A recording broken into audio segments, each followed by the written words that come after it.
आजकल नवरात्रों का वक्त चल रहा है और नवरात्रों में काफ़ी सारे लोग ऐसे हैं जो कि व्रत रखा करते हैं। 10 दिन का व्रत होता है। हमारे सनातन धर्म में, हमारे हिंदू धर्म में आप लोग देखेंगे कि एक व्रत रखने की एक परंपरा है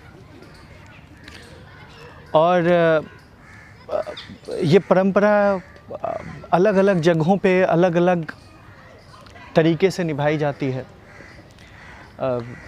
अगर मैं बात करूं आपको कि अगर हम बिहार की बात करें, यूपी की बात करें, तो काफ़ी सारे ऐसे व्रत होते हैं जो ज़्यादातर महिलाएं करती हैं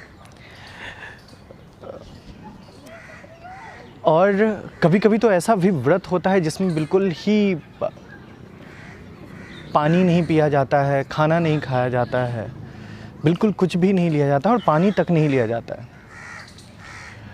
तो जब मैं आज कुछ लोगों से बातें कर रहा था और वो लोग बात कर रहे थे कि हम इतना कठिन व्रत रखते हैं और इस तरीके से करते हैं, तो मुझे थोड़ा सा आश्चर्य हुआ और मुझे लगा कि मुझे इसके बारे में बात करनी चाहिए।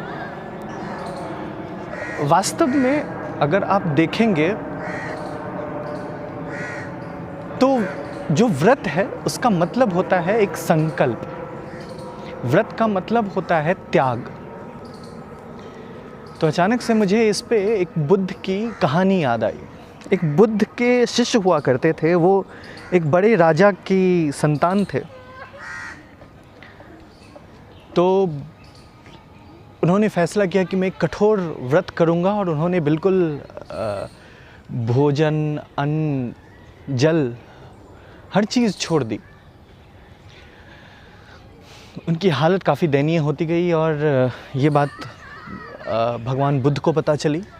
अच्छा, उसके ऊपर मैं एक चीज़ यहाँ पे बताना चाहूँगा कि जब मैं कोई भी इस तरह की कहानी कहता हूँ तो उसके सार को समझने की ज़्यादा ज़रूरत है कहानियों के किरदारों को समझने से। सो कृपया इसका ध्यान रखें।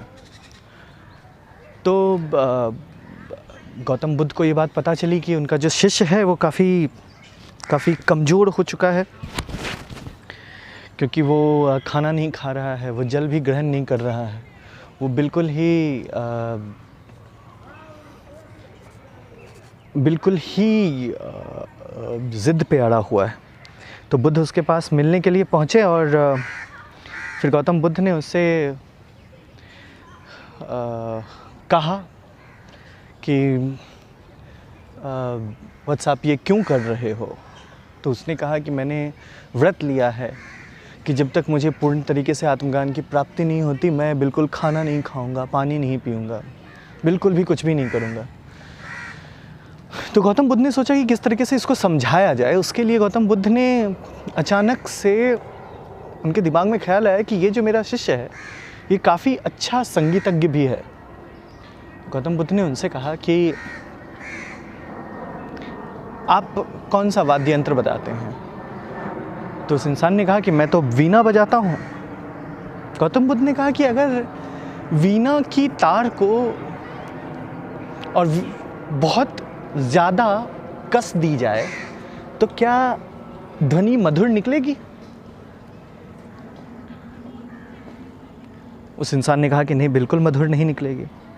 और उन्होंने कहा कि वीणा की तार को अगर बहुत ज़्यादा ढीला छोड़ दिया जाए तो क्या ध्वनि मधुर निकलेगी? फिर उसने बोला कि नहीं, ध्वनि तो मधुर नहीं निकलेगी। बोला कि ध्वनि मधुर निकलने के लिए गौतम बुद्ध ने पूछा कि किस चीज़ की सबसे ज़्यादा आवश्यकता है? तो उस इंसान ने कहा कि जो वीणा की तार है वो इतनी ही बंधी होनी चाहिए, इतनी ही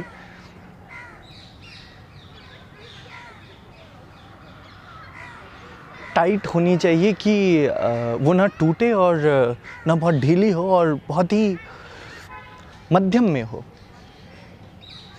गौतम बुद्ध ने कहा कि इसीलिए वत्स, अपने शरीर का ख्याल रखो और वीणा की तार को ज़्यादा तेज मत बांधो, वो टूट जाएगी।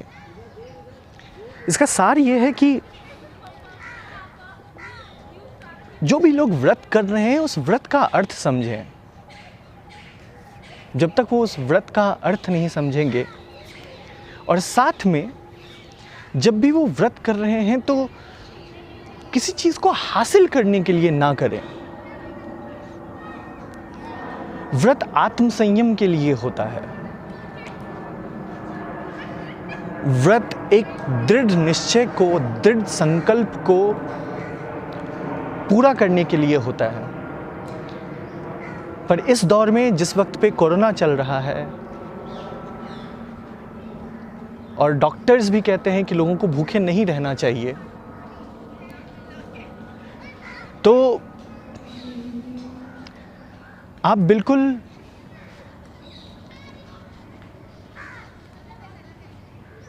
अपना ख्याल रखें, पौष्टिक भोजन करें,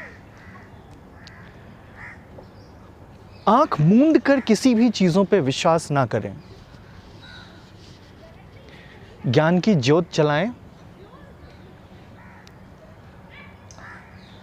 आप भक्ति योग का पालन करना चाहते हैं, भक्ति योग करें, परंतु अपने शरीर का, अपने स्वास्थ्य का ध्यान रख के करें।